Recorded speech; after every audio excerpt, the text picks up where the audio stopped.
செல்வி, மதுரை பொம்போஸ் விளையாட்டு கழகத்தினுடைய செயலாளர் தலைவர் ஆகிய நாங்கள் இருவர் வந்திருக்கிறோம். இந்த நிர்வாகத்தை நாங்கள் ஏற்றுக்கொள்வோம் என்று சொன்னா பாரிய நடவடிக்கையை செய்திருக்கின்றது. இந்த பாரிய நடவடிக்கை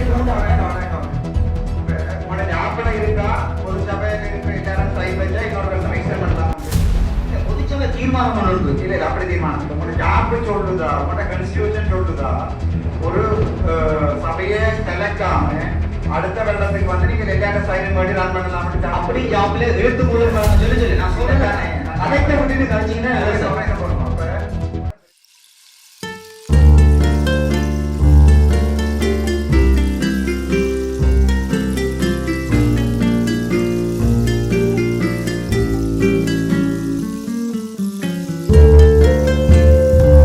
வணக்கம், நான் நகுல். இன்றைக்கு காணொலியில் என்ன பார்க்க போகிறோம்னு சொன்னால், நெல்லியடி பிரதேச செயலகத்தில் வந்து ஒரு கூட்டம் ஒன்று நடந்தது. அதில் வந்து டாக்டர் அர்ஜுனா மற்ற நெல்லியடி செயலகம் ஏஜிஓவிலிருந்து நிறைய பேர் அதில் வந்து பங்கு பெற்றினவை. அடுத்து ஒவ்வொரு கிராமத்துலேயும் வந்து ஒவ்வொரு 2 ஆக்கள் பங்கு பெற்றினது. அந்த கூட்டத்தில் வந்து நிறைய விடயங்கள் வந்து கதைக்கப்பட்டது. அதில் நாங்கள் எங்கண்ட கழக சார்பாக நாங்கள் வச்ச கோரிக்கை என்னென்று சொன்னால், எங்களுக்கு ஒரு யங் டான்ஸ் விளையாட்டு கழகத்துக்கு வந்து ஒரு ரூம் ஒன்று காட்டி கரண்ட் எடுத்துட சொல்லி, அதை வந்து நாங்கள் வந்து ஒரு கோரிக்கையாக வச்சோம். இப்போ வந்து என்ன சொல்லியிருக்கணும்னு சொன்னால், இப்போ வந்து அரசாங்கத்தில் நிதி இல்லை, அடுத்தடுத்த கட்டத்தில் நிதி ஒதுக்கும் போது செய்து தரலாம்னு சொல்லியிருக்கணும். மற்றது வந்து வதிரி மேற்கு பொம்போஸ் விளையாட்டு கழக நிர்வாகம், அங்கே ஒரு சின்ன ஒரு பிரச்சனை ஒன்று போய் கொண்டிருக்கு. அந்த நிர்வாக பிரச்சனை உண்டு. அந்த பிரச்சனையை பற்றி கதைக்க மோகந்தனெல்லாம் வந்திருந்தார். அடுத்த வந்து அதில் வந்து நிறைய பேர் பிரதேச செயலகத்தில் வந்து சகல பேரும் இருக்கணும். அதில் பிரதேச செயலக உறுப்பினர்களிலிருந்து சகல பேரும் அதிலிருந்து பொம்போஸ் விளையாட்டுக்கழக நிர்வாகத்தை பற்றி அதில் சில கருத்துக்களை வந்து முன்வைச்சினோம். அதில் வந்து மூந்தனா வந்து சிறப்பாக வாதாடினார். தன்னுடைய சைட்டில் உள்ள பிரச்சனையில் வந்து எடுத்து சொன்னார். ஆனால் அதில் அர்ஜுனா அண்ணாவும் அவரும் என்னென்ன பிழை இருக்குது, பொம்போஸ் விளையாட்டுக்கழக நிர்வாகம் செய்த தவறுகளை டாக்டர் அர்ஜுனா அவர்களும் சிறப்பாக அடுத்து அது முன்வைச்சார். இதில் நாங்கள் என்னுடைய தனிப்பட்ட கருத்து என்னென்று சொன்னால், அதில் வந்து சில விடயங்கள் நீங்கள் வீடியோ பார்க்க தெரியும். அதில் வந்து மூந்தனா சொன்னதாக இருக்கட்டும், டாக்டர் அர்ஜுனா சொன்னதாக இருக்கட்டும், என்னுடைய கருத்து என்னென்று சொன்னால், அதில் சின்ன ஒரு குழப்பம் பெறுது. ஒரு பிரச்சனை நிர்வாகத்தை பற்றி ஒரு அவருதான கதைகள் வருது என்று சொன்னால், அதில் வந்து நாங்கள் அந்த நிர்வாகத்தில் வந்து இருக்கக்கூடாது. இது என்னுடைய தனிப்பட்ட கருத்து. அதில் வந்து இருக்கக்கூடாது. அது மக்கள் நாங்கள் இருந்தால் அதில் வில்லங்கத்துக்கு இல்லாட்டி 5 வருஷமோ 10 வருஷமோ நாங்கள் அதில் இருந்து நீடித்து கொண்டு இருந்தால் மக்களின் பார்வைக்கு வந்து அது வேறு மாதிரி போகும். இதுதான் உண்மை. சரிதானோ? மூந்தனாக்கும் அப்படியான ஒரு சின்ன பிரச்சனையைத்தான் டாக்டர் அர்ஜுனா அவர்கள் சொல்கிறார். வீடியோ பாருங்க தெரியும். இதில் வந்து யார் மேலே தவறு இருக்குது, சரிதானோ? நான் யாரையும் குற்றம் சொல்லலை. மூந்தனாக இருக்கட்டும், அங்கால அரச உறுப்பினர்களாக இருக்கட்டும், எந்த பக்கம் சரிகுலை இருக்கின்றது நீங்கள் முடிவெடுங்க. பொம்போஸ் விளையாட்டு கழக நிர்வாகம் செய்வது சரியா அல்லது பிரதேச செயலகம் பாராளுமன்ற உறுப்பினர் டாக்டர் அர்ஜுனா சொல்வது சரியா? சரியாண்ணா, வீடியோ பார்த்துட்டு இருக்கோம், வாங்க வீடியோக்குள்ளே போவோம். அப்போ இது பார்த்தா எல்லா இடத்துலையும் கரெக்டாக கூட கோயில்கள் வந்து பார்த்தா கணக்கு காட்டுறேன். ஏன் கணக்கு காட்டாங்க? அக்கௌண்ட் பண்ணி ஒரு ரூபாய்னாலும் கணக்கு காட்டணும். கணக்கு காட்ட அங்கே ஊழல் இருக்கு. நாடு போய் இத்தலத்தில் கோரிக்கை சொல்றாங்கல்ல, அது எல்லாரும் நேற்று மருத்துவ சொன்னாங்க. இப்போ உங்களோட பிரதேசத்துல பதிவு செய்யப்பட்டுள்ள ஒரு வீடுகள் கோவிலா இருந்தாலும் சரி, யாரா இருந்தாலும் சரி, எடுத்து போட்டு ஒரு தகவலோட கனெக்ட் பண்ணுங்க. உங்களோட கிராமமட்ட உத்தியோகத்தோட ஒரு தகவல் எடுப்போம்னா என்னென்ன அமைப்புகள்ல வந்து இந்த நிர்வாகம் இத்தனை வருஷமா இருக்குது, அது எக்ஸ்பயர் ஆகுறது விவரமா இருக்குது எடுத்து போட்டு உடனடியாக அத்தனை நிறுவனங்களுக்கும் புதிய நிர்வாக திருத்தத்துக்கான கோரிக்கையை நீங்கள் முன்வைக்கணும். வைக்கிவிட்டா அவங்களுக்கு அது ஒரு இதாக இருக்கிற ஸ்டார்டிங்காக இருக்கும், எல்லாருக்கும் சுகமாக இருக்கும். ஏதோ தீர்மானமாக எடுத்து நீங்கள் தகவல் எடுத்து உங்களுக்கு கை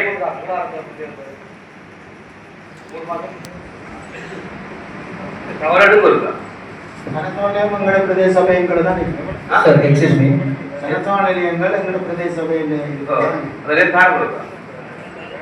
அது ஓகே. வருஷம் இல்லாடி காசு கொடுக்கணும், மானியம் கொடுக்கணும். கோயிலே பார்க்கணும். கோயிலே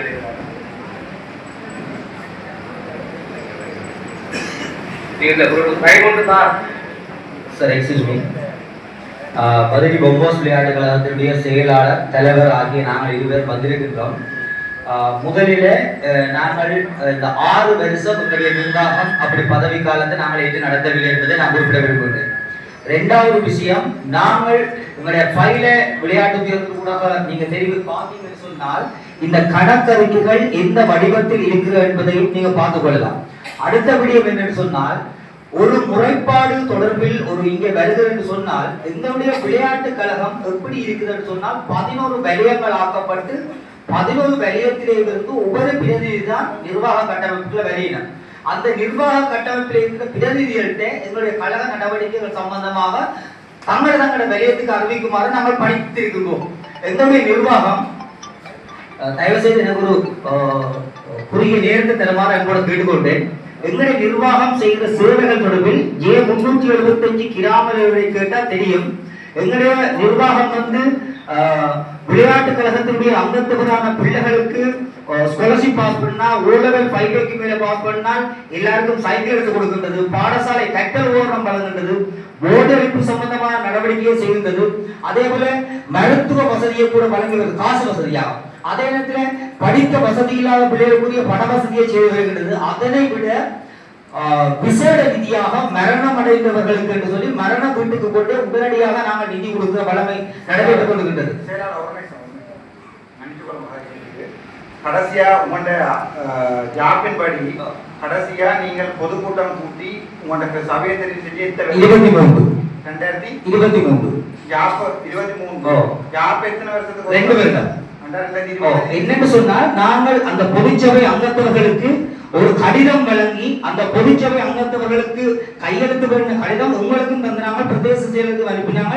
இந்த நிர்வாகத்தை நாங்கள் ஏற்றுக்கொள்வோம் என்று சொன்னா பாரிய நடவடிக்கையை செய்திருக்கின்றது. இந்த பாரிய நடவடிக்கை ஞாபகம் இருக்கா? பொதுச்சபையில் இருக்கிற எல்லாரும் சைன் வச்சா இன்னொரு வருஷம் எக்ஸ்டெண்ட் பண்ணலாம். இல்ல, பொதுச்சபை தீர்மானம் ஒன்று இல்ல, அப்படி தீர்மானம் உங்களோட ஜாப் சொல்லுதா, உங்களோட கான்ஸ்டிடியூஷன் சொல்லுதா, ஒரு சபையை கலக்காம அடுத்த வெள்ளத்துக்கு வந்து நீங்க எல்லாரும் சைன் பண்ணி ரன் பண்ணலாம். அப்படி ஜாப்ல எழுத்து மூலம் சொல்லி நான் சொல்றேன். கதைக்க விட்டுட்டு கழிச்சீங்கன்னா அப்ப உங்களோட பிரதேச கேட்டது நீங்க பொதுக்கூட்டத்தை கூட்டி அதே தலைவர் செயலாளர் இருக்கிற பொதுக்கூட்டம் வைப்பதற்கு மறுக்கவில்லை. எங்களுடைய இது கிராமத்திலே ஒரு மரண வீடுகள் நடந்தால் அந்த மரண வீட்டை கொண்டு அந்த அவ்வளவு பேரும் பார்ட்டிசிபேட் பண்ண மாட்டான். இது இப்படி 8 மரணங்கள் சொல்ல, இது கிராம மட்டம். எங்கட மட்டத்தில் ஒரு நிகழ்வுன்னா கூட பிரதேச நிகழ்வு நடத்தும், நாம நடத்த மாட்டோம்.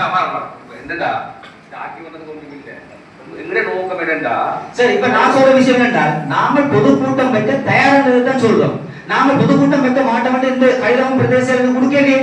நாங்கள் இந்த பொதுக்கூட்டம் வைக்கிற இடவெளிகளில் செத்த வீடுகள் மரண வீடுகள் நடந்தபடியா அந்த பொதுக்கூட்டத்தை என்ன மரண வீடுன்னு சொல்றது நாங்க நீங்க மட்டும் இல்ல நாங்க இப்ப நாளைக்கு போய் எங்கேயாவது ஒரு வருஷத்துக்கு ஆயிட்டுது பார்த்தா ஒரு 60-70 கோயிலை நான் காணி பண்ணிட்டேன். எல்லாரும் சொல்ற காரணம் மரண வீடு அப்பா செத்து போட அதுதான் சொல்ற காரணம். உங்களுக்கு மாற்றுவதற்கு விருப்பம் இல்ல. அப்படி ஒரு நடவடிக்கை நாங்க மேற்கொள்ளவில்லை. நான் சொல்றேன் அதே நேரத்துல மரண வீடு நடைபெறும் போது உங்களோட பிஏ ஒரு ஆள் கோல் எடுத்து என்ன டேட் அறிவிங்கன்னு சொல்ல நான் எடுத்து பேசினான். நீங்க ரஜீவன் சார் சொல்லுங்க டைரக்டர் அனுப்பி அங்க இருந்து எங்களுக்கு முடிவு வரதுக்கு நாங்க மீட்டிங் எடுக்க வேண்டும். அதுக்கு பிறகு தினகரன் ஒரு பேஸ்புக்ல எங்களை பற்றி கேவலமான நியூஸ் வருது. அப்ப உங்களோட கதைக்கே உங்களுக்கு பயமா இருக்கு சார். ஏன்னு சொன்னா நாங்க ஒரு காலம் நிர்வாகத்தை மாற்ற மாட்டோம்னு நாங்க சொல்லலையே. நாங்க மாத்திரம் சொல்றோம் நிர்வாகம் பொதுக்கூட்டம் அதே தேர்வு பண்ணக்கூடாது. தினகரன் போட்டதுக்கும் நாங்க சம்பந்தம் இல்லையே. நாங்க உங்களுக்கு போட தீர்மானம் 3 மாதம் டைம் தந்தது. இன்னுமே நீங்க பொதுக்குழு கூட்டலையே என்ன காரணம்? பொதுக்கூட்டத்துக்கு முன்னம் நாங்க 2-3 கோரிக்கைகள் உங்கள்கிட்ட வச்சிருந்தாங்க. அதாவது வேறொரு கழகத்திலே உள்ள ஒருவர் வந்து உங்களுக்கு பேச அறிவிச்சதாக கேட்டப்பட சொல்லி 2-3 சான்ஸ் இருந்தாங்க. உங்களுக்கு எத்தனை இல்ல நீங்க மரண வீடு 2 சான்ஸ் தான் நாங்க கொடுத்தாங்க. 2 சான்ஸுக்கு நாங்க கடிதம் கொடுத்தாங்க. இதுல நாங்க முறைப்பாட்டாளர்கள் வந்து எங்களோட கழகம் இல்லாத ஒரு ஆள் வந்து முறைப்பாட்டு வடிவத்தில் இங்க வேறொரு கழகம் மெம்பர் அழைச்சிட்டு போட வேண்டியது உங்களை சொல்லிட்டு இருக்காங்க. நீங்கள் இப்ப பேட்டில் அறிவிச்சிட்டாங்க 10ஆம் தேதி அதை நாங்க ஒழுங்கிக் கொள்வோம். ஆனா தவறான தகவல்களோட வர்றதை நீங்களும் ஏற்றுக்கொண்டு நடந்திருக்கீங்க. வேறொரு கழகம் மெம்பர் எங்களுடைய கழகம் சம்பந்தமான ஒரு பொது இடத்துல மரியாதை இருக்கிறதுக்கு நாங்க தயாராக ஐயா அவனேசம் போகும்போது ஆனா வேணுமென்றாலும் ஒரு கழகம் ஒழுங்கா இயங்கியல் என்ன முறைப்பாடு கொடுக்கலாம் தானே. முறைப்பாடு எங்கட கழக மெம்பர் வந்து முறைப்பாடு எடுத்து கரெக்டாக இப்ப உங்களோட ஜாப்ல 3 வருஷத்துக்கு தயவு செய்து எங்களுடைய ஜாப் நீங்க பொதுமக்கள் பிரதிதான் எங்களுடைய ஜாப் என்னவா இருந்தாலும் எங்களுடைய கழக மெம்பர் இங்க முறைப்பாடு செய்யலாம். வேறொரு கழக மெம்பர் வந்து எங்களுடைய கழக மெம்பர் முறைப்பாடு செய்யலாம். ஐயா நீங்க எனக்கு விளங்குற நீங்க என்ன இருக்கிற சனத்தையுமே ஏமாற்றி எங்களையும் ஏமாற்றி இல்ல என்னால இந்த சபை விடுபட வேண்டாம். நாங்கள் உரிய நடவடிக்கைகளை நாங்களும் மேற்கொள்வோம். ஐயா நீங்க தாராளமான நடவடிக்கை எடுக்கலாம். இப்படித்தானே வளங்க எல்லாம் கல்லெடுத்து அடுத்தது 2 பேர் தவறான வார்த்தைகளை யூஸ் பண்ணாங்க. ஐயான மரியாதை தான் கேட்கணும். என்னண்டா ஜாப்பு சொல்றது 3 வருடத்துக்கு ஒருக்கா நீங்க பொதுச்சபையை கூட்டி புது குழுவை கூட்டணும்டா அதுக்கு செத்த விட காரணம் சொல்றீங்க.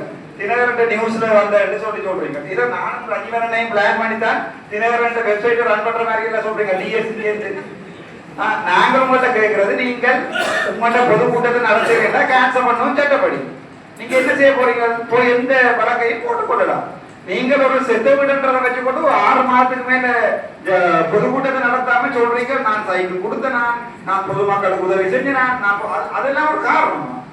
நீங்கள் அடுத்த தயவு செய்து இந்த சக்கரை வந்து டைரக்டர் அறிவிச்சுட்டார் 10ஆம் தேதி மீட்டிங் வைக்கணும்னு அறிவிச்சிருக்காங்க. அது சம்பந்தமான நடவடிக்கை நாங்கள் மேற்கொள்வோம். மேலதிகமான நடவடிக்கை எதுவும் இருந்தால் நாங்கள் அணுகிக்கொள்வோம். இப்ப நான் வந்து உங்களுக்கு எதிராக லஞ்ச ஊழலான குழுவில நீங்கள் இந்த ஊழலுக்கும் ஒடி பண்ணாம வச்சிருக்கிறீங்கன்ற ஒரு வரியோட போட்டா நாளைக்கு வழக்காகும். அது வழியா விளையும் கொள்ளும். தயவு செய்து அதை செய்யுங்க. ஏன்னா அப்படி ஓடி பண்றது எங்களுக்கு நல்லதா இருக்கும். ஓடி பண்ணவே இல்லையா? இல்ல நான் இந்த வருஷம் 2023 வரை ஓடி பண்ண கணக்கு சப்மிட் பண்ணிட்டு இருந்தானே. இந்த வருஷம் கணக்கு ஓடி பண்ணதான் வேணும். ஓடி பண்றது நல்லது. 23 கொஞ்சம் இரும நீங்க இப்படி குளறதால நானும் ஒரு 5 நிமிஷத்துக்கு முடிச்சு ஆகுறது இல்லை. 2023ஆம் ஆண்டு ஒடி செய்யிருக்கிறீங்க. அதுக்கு பிறகு ஏன் ஒடி செய்யல? ஏன் ஒடி செய்யல? அதுக்கு பிறகு நீங்க இல்ல உங்களுக்கு பயம். இப்ப உங்கள்ட்ட பொதுக்குழுவை திறந்தினா அதுக்கு பிறகு அங்க செய்த ஓட்டு மாற்றுகளுக்கு பில் வைக்கிறான்றா உங்களோட பிரச்சனை. தயவு செய்து நீங்க எங்களை இப்படி ஓட்டு மாட்டேன்னு நீங்க அழைக்க முடியாது. உங்களுக்கு சொல்றேன் சார்.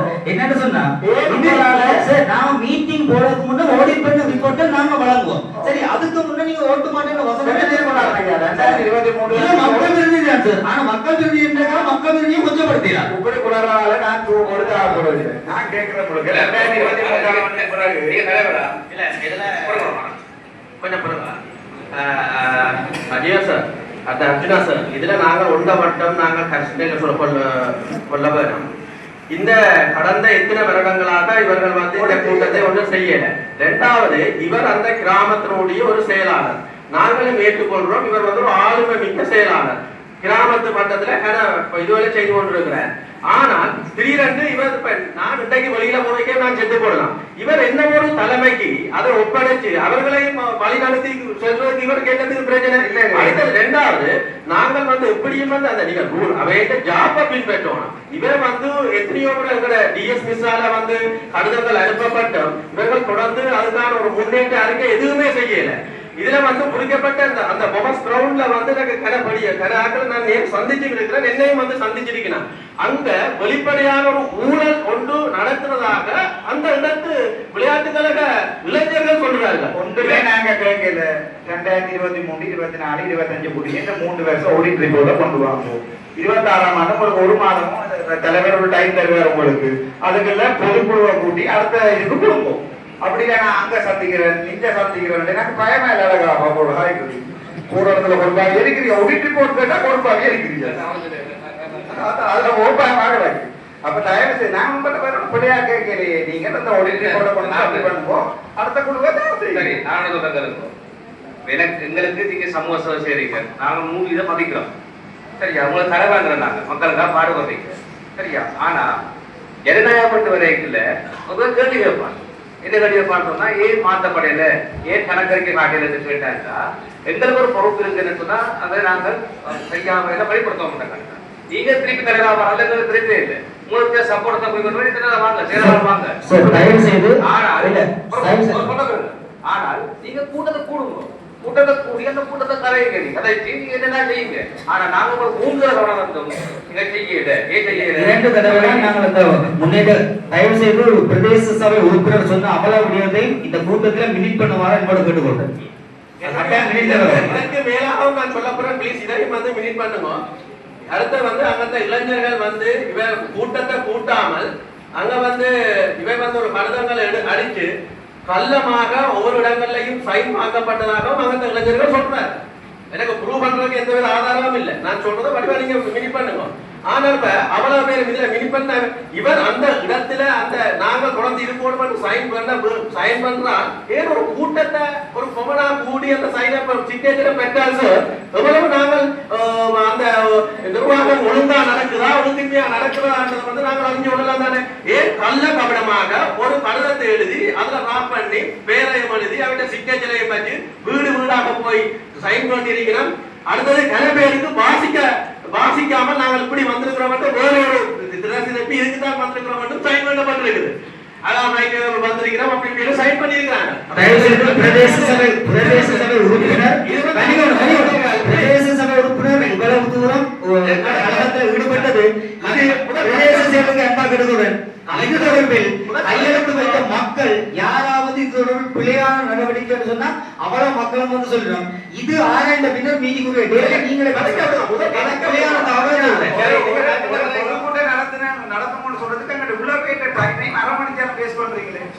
உங்கள்கிட்ட கேட்ட பொதுக்கூட்டம் நடத்தி அடுத்த இதை தெரிவு செய்யணும்னு சொல்றது என்ன காரணம்? அடுத்த ஸ்டெப் மூவ்மெண்ட் இல்ல நீங்க கேன்சல் பண்ணி போட்டு விளையாட்ட வந்து இதை அடுத்தது உங்களுக்கு நீங்க இதுக்கு மேலேயும் கூட ஒரு 2-3 மாதத்துக்கு மேலே நீங்கள் கணக்கறிக்கை தரீங்கன்னா கட்டாயம் வழக்கு போடுவோம். வேற வழி இல்லை. அங்க சந்திக்கிறோம் இங்க சந்திக்கிறோம் வெட்டுவோம் கொத்துவோம் கள்ள ப்ரொஃபைல் எழுதுறது பேஸ்புக்ல வேற என்ன செய்யணும் போல பாசமா கேட்கறது ஆடிட் ரிப்போர்ட்டை கொண்டு வாங்கோ புது சபையை தெரிவு செய்யணும் கேட்கணும். வேற என்ன கேட்கிறேன் உங்கள்கிட்ட? அதுக்கு நான் சேர்ந்த வீட்டு காசு கொடுத்துறான், கல்யாணம் வீட்டு காசு கொடுத்துறான், ஹாஸ்பிட்டலுக்கு உதவி செஞ்சேன். அதான் கேட்கிறேன் உங்களுக்கு. இப்ப நீங்க என்ன சொல்றீங்கன்னா நாங்க உள்ள நல்ல வேலை செய்யறோம் ஆகவே நாங்க தான் சாவு கரெக்ட் சொல்ல முடியாது. அப்படி இருக்க வரையில தானே போறேன். சோ நீங்க அடுத்த பொதுக்குழுவை கூட்டையிலாண்டா நாங்க கட்டாயமாக்குரிய நடவடிக்கை எடுப்போம். எடுத்தா அது உங்களை பாதிக்கும். நீங்க இவ்வளவு செய்த நல்ல வேலையும் கெட்ட வேலையா போயிடும். ஆகவே தயவு செய்து அந்த ஆடிட் ரிப்போர்ட்டை கொண்டு வந்து